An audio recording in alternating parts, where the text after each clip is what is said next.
I named this here fort Pittsburgh Nellie. A Welsh whore who could do things with her one good arm that would make you forget that thing on her neck.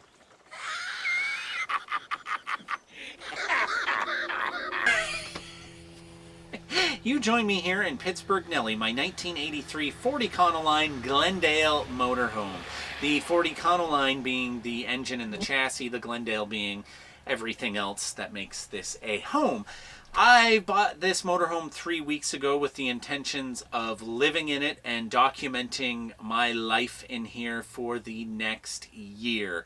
What I wanted to do, what my goal is to show you what it's like to buy a used RV, an old RV or motorhome, and the trials and tribulations of rebuilding it, living in it, and just what life is like on Vancouver Island for a year of living in this. And just to show you, to see if it is as glamorous as the people on Instagram and YouTube make it out to be. Maybe it is, maybe it isn't, but that's my intention anyways. So let's just get into this, into Pittsburgh Nellie here. So yeah, basically I bought this 3 weeks ago for $2,000, and I feel like that was an okay deal. And I'll tell you why here. So let's just get into the good, the bad, the ugly. The ugly, first of all, being that it is a 1983 and it has the 1983 decor of the brown and orange and cream floral pattern stuff. When I walked into this, I was like, holy crap, it's grandma's house. Even has the orange curtains. But anyways, I knew that was going to be the ugly. The outside of it's pretty ugly as well. But that's a small thing. The good, however, and why I feel like it was worth the $2,000 is that the engine and the transmission were redone in 2016, and the shocks were redone recently as well. This hasn't been driven a whole lot. I bought it off an elderly gentleman. Him and his wife were going to tour in it, so they had a lot of upkeep in it, and they got sick and couldn't do that. So yeah, anyways, so the bad is when I bought it off them, they told me that the brake lights didn't work. They didn't know what the issue was, but the brake lights didn't work. I've said in an earlier part of this video, I'm not sure if I did, but the back lights don't work, and I thought maybe it was just that water got in and got on the lights, the wires and stuff, and shorted them, but I found out the real culprit here. Check it out. This is actually kind of scary. See how black it is there?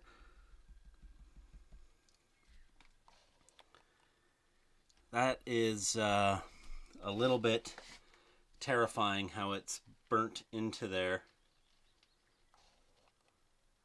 I really don't like that. I'm scared. What I was told happened was sometime in the 80s or like mid to late 80s or something like that, they switched it over. So on the battery, the house battery, my white is negative and the black is positive. And nowadays that's switched. I don't know for sure. That's just what I was told. But I was told that's probably what caused that to burn through there and ruin all the wiring. Anyways, all that wiring is redone and it's all good to go now. So that's awesome. That's great news in that front. When I came in and looked at it, I knew the bathroom was going to have to get redone. I could tell right away. I was like, yeah, I can almost poke my finger through the ceiling. Didn't think that was going to be that big of a deal, so it turned out to be way bigger. So I started gutting the back, the washroom, and then that kind of started spreading, and that started spreading, and then it got over just before this sidewall at the back, and I wasn't going to keep going. I wasn't going to keep gutting it, and then I saw some dry rot, and I was like, I better pull that out. I'm glad I did. Gutting all of that, though, is it's taken me a bit longer than I wanted. I had to pull the flooring up, so I cut the plumbing out so I could get the flooring out and back in easier. Same with the ceiling, and just have reframed whatever I needed to reframe, and now I just have to get it insulated and walls put up, and then it'll be basically brand spanking new. What it'll be like is kind of like time travel within a trailer, because back there it's going to be kind of new and modern, and then up here it's still going to be stuck in the 80s. But I mean, eventually I will redo it all. But oh yeah, the other issue is I wanted to hook up these sweet LED lights, and I started to hook them up, and then they stopped working this one area here. I wanted to change all the lights out for LED lights. Do you see how that turned on? That is awesome.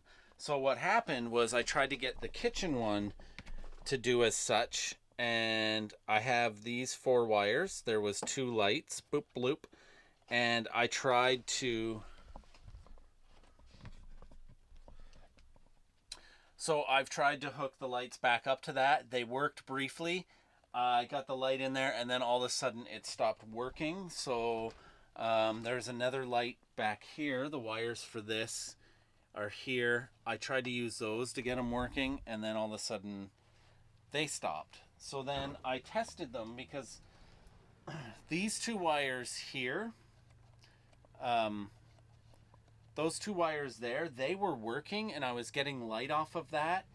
And I tested them after I put up my ceiling here, and they stopped working. I don't know what's going on. I've checked the fuses, and the fuses are okay. I've switched on and off my breakers.